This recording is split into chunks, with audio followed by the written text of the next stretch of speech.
can you compare the dress code hijab between Islam and Christianity? Regarding the hijab of Islam, people talk about hijab for women, but Allah subhanahu wa ta'ala in the glorious Quran first speaks about the hijab for man. It's mentioned in Surah Nur, chapter 24, verse number 30, that say to the believing man that he should lower his gaze and guard his modesty. Moment he looks at a woman and any brazen thought comes in his mind, he should lower his gaze.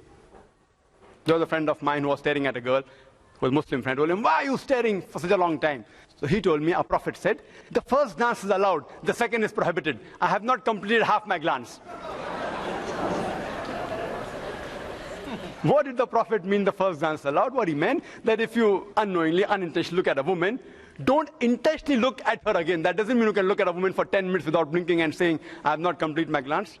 And a similar message is given in the Bible, in the Gospel of Matthew, chapter number 5, verse number 27, 28. Jesus, peace be upon him, says, it has been said of the old times, thou shalt not commit adultery. But I say unto you, whosoever looketh at a woman to lust after her has already committed adultery in his heart.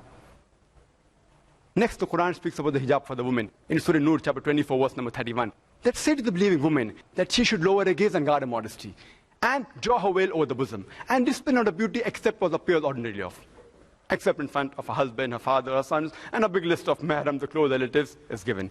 And there are basically 6 criteria for hijab. The first is, for the man, navel to the knee is the extent. For the woman, the complete body should be covered. The only part that can be seen are the face and the hands up to the wrist. Second, and the remaining 5 are the same for the men and women. Second is, the clothes they wear should not be so tight that it reveals the figure. Third, it should not be transparent so that you can see through. Fourth, it should not be glamorous where it attracts the opposite sex. Fifth, it should not resemble that of the opposite sex. And last, it should not resemble that of the unbeliever.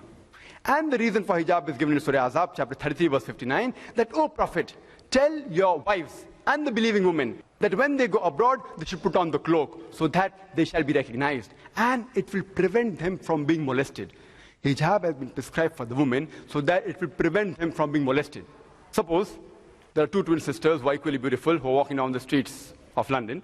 One is wearing the Islamic hijab, complete body covered, except the face and the hands up to the wrist. And the other twin sisters wearing the skirt of the short mini, the Western clothes. And they're walking down the streets together, and round the corner, there is a hooligan. There's a ruffian waiting for a catch. Which girl will it tease? Will it tease the girl wearing the Islamic hijab, or will it tease the girl wearing the skirt of the mini? Which girl will it tease? The girl wearing the skirt of mini. It's but natural. Quran rightly says, hijab has been prescribed to prevent the woman from being molested. And a similar message is given in the Bible. If you read in the book of Deuteronomy, chapter number 22, verse number 5, the woman shall not wear clothes that which pertain to a man, and a man shall not wear clothes that which pertain to a woman. It's mentioned in the 1 Timothy, chapter number 2, verse number 9, that the woman should be dressed up with modesty, with shamefacedness and sobriety. They should not wear costly array and braided hair of gold, and they should not wear expensive array. So if you compare the dress code in the Bible and the Quran, the same. How was Mother Mary, may Allah be pleased with her, how was she dressed up? If you've seen a photograph, just like how Muslim women should be dressed up. So if you read the scriptures, not going on what the followers do, if you read the scripture, the dress code of Islam and Christianity is the same.